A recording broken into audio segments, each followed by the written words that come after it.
Jokes विनोद. Video शेवटपर्यंत पहा. एक बाई एका वळूला तुपात तळलेल्या भाकरी खायला घालत होती. हे एका व्यक्तीनं बघितलं. त्याला वाटलं ही बाई वळूला गाय समजून खायला देते की काय. तो म्हणाला, "अहो ताई, हा वळू आहे, गाय नाही. तुम्ही त्याला खायला घालताय, पण हा रोज 2-4 लोकांनी शिंग मारतो." "बाई, मला माहीत आहे भाऊ की हा वळू आहे. माझा नवरा डॉक्टर आहे. त्याचा दवाखाना ह्या वळूंमुळंच चालतो." लोकांना येड्यात काढायचा सोपा उपाय म्हणजे read more. I love you पेक्षाही हृदयस्पर्शी वाक्य. "अगं, बारीक झालीस ग तू." रुग्ण डॉक्टर, "मला सर्दी झाली आहे. काहीतरी औषध द्या." डॉक्टर, "एक काम करा, घरी जा. थंड पाण्याने अंघोळ करा आणि अंग न पुसता झोपी जा." रुग्ण, "अहो, तसं केलं तर निमोनिया होईल ना मला." डॉक्टर, "हो, मी तेच तर सांगतोय तुम्हाला. मला निमोनियावर औषध माहिती आहे, सर्दीवर नाही. म्हणूनच तर." नवरा, "माझ्या जखमीवर मीठ चोळायची तुझ्या बाबांची सवय अजून गेली नाही." बायको, "का? काय झालं?" नवरा, "मला आज पुन्हा विचारत होते की माझ्या मुलीबरोबर लग्न करून खुश आहात ना?" एक अमेरिकी डॉक्टर भारत आया. बस स्टैंड पर एक किताब देखते ही उसे दिल का दौरा पड़ गया.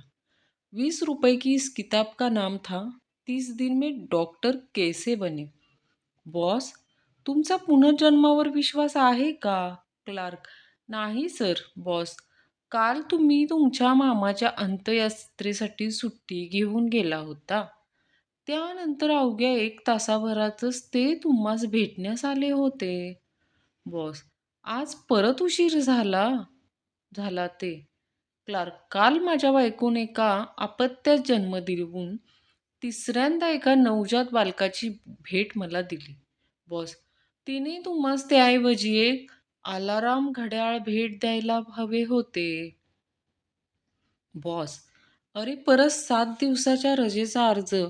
गेल्या 2 वर्षात कोणास ठाऊक तुम्ही किती सुट्ट्या घेतल्या ते. कधी साखरपुड्यासाठी तर कधी ते सासूचे देहावास झाल्याबद्दल. आता काय आहे? चिमणराव, सर, उद्या माझे दुसरे लग्न आहे. बॉस, सूरजला, हे बघ, मी तुला ड्रायव्हर म्हणून कामाला ठेवतो. तुझी स्टार्टिंग सॅलरी 2,000 रुपये असेल बरं का. Suraj, thank you sir. Starting salary ठीक आहे, पण ड्रायव्हिंग सॅलरी किती असेल? बिरबलास तंबाखू खायची सवय होती, मात्र बादशाह अकबरास ती सवय अजिबात नव्हती. एकदा बादशाह अकबर आणि बिरबल तंबाखूच्या शेताजवळ जात होते. शेतात एक गाढव गवत खाताना बघून अकबर बिरबलास म्हणाले, "बघ बिरबल, तंबाखू किती वाईट असते. हे गाढव देखील तंबाखूला स्पर्श करीत नाही." तसा हजरजबाबी बिरबल लगेच उत्तरला, "होय महाराज, गाढव तंबाखू कधीच खात नाही. गाढव तंबाखू कधीच खात नाही." बाळ्या, मला समोरच्या गल्लीत राहणारी चिंगी खूप आवडते. पण मी मोठा झाल्यावर शेजारच्या स्वातीशी लग्न करणार. आई, असं का बरं? बेटा, आई, तू नेहमीच मला रस्ता पार करून पलीकडे जाण्यासाठी नाही म्हणतेस ना, म्हणून. बाळू, हो, माझी एवढी चप्पल शिवून द्या. दुकानदार, ही चप्पल शिवणं अशक्य आहे. बाळू, अहो, प्रयत्न तर करा. नेपोलियन म्हटले आहे, जगात कुठलीही गोष्ट अशक्य नाही. दुकानदार, मग ही चप्पल नेपोलियनकडेच घेऊन शिवून आणा. बाळू, हा चाकू उकळवत आहेस? काळू, आत्महत्या करण्यासाठी. बाळू, मग त्याला उकळवण्याची काय गरज आहे? बाळू, त्याचं काय, इन्फेक्शन होऊ नये म्हणून. बाळू, आजोबा, तुम्हाला कोणी बनवलं? आजोबा, देवानं, बरीच वर्षे झालीत ना. बाळा, आणि मला? आजोबा, तुला पण देवानीच बनवलं 3 वर्षापूर्वी.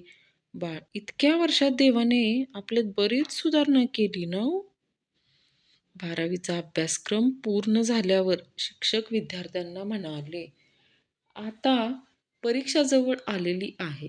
सर्व अभ्यासक्रम शिकवून पूर्ण झालेला आहे. तरी सुद्धा त्यांना काही प्रश्न व शंका असतील, त्यांनी विचारण्यास हरकत नाही.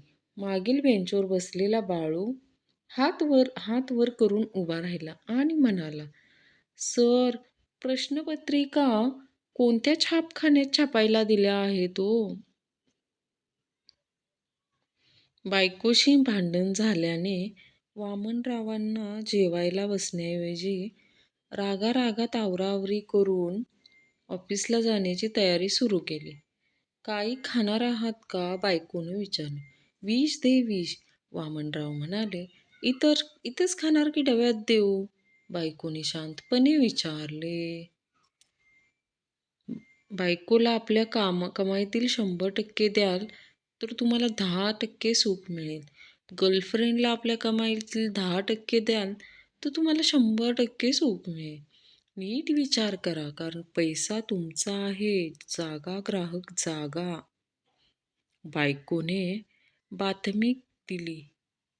एका माणसाने सायकली ऐवजी आपल्या बायकोला विकलं. नवरा खूपच मूर्ख आहेत. मी तर कारच्या कमी गोष्टी केली नसती. बायको, मी जिथे पण पैसे ठेवते तेच राजू चोरून घेतो. काय करू? नवरा, तू आता पैसे नोटबुकमध्ये ठेवून सुरू करून दे. मला माहीत आहे की राजू नोटबुकला कधीच हात लावत नाही. बायको, माझ्या हातून तुमचा निळा शर्ट जळाला. नवरा, हरकत नाही, माझ्याकडे तसाच एक शर्ट आहे. बायको, म्हणून तर त्या शर्टचा तुकडा कापून ह्या शर्टला जोडला.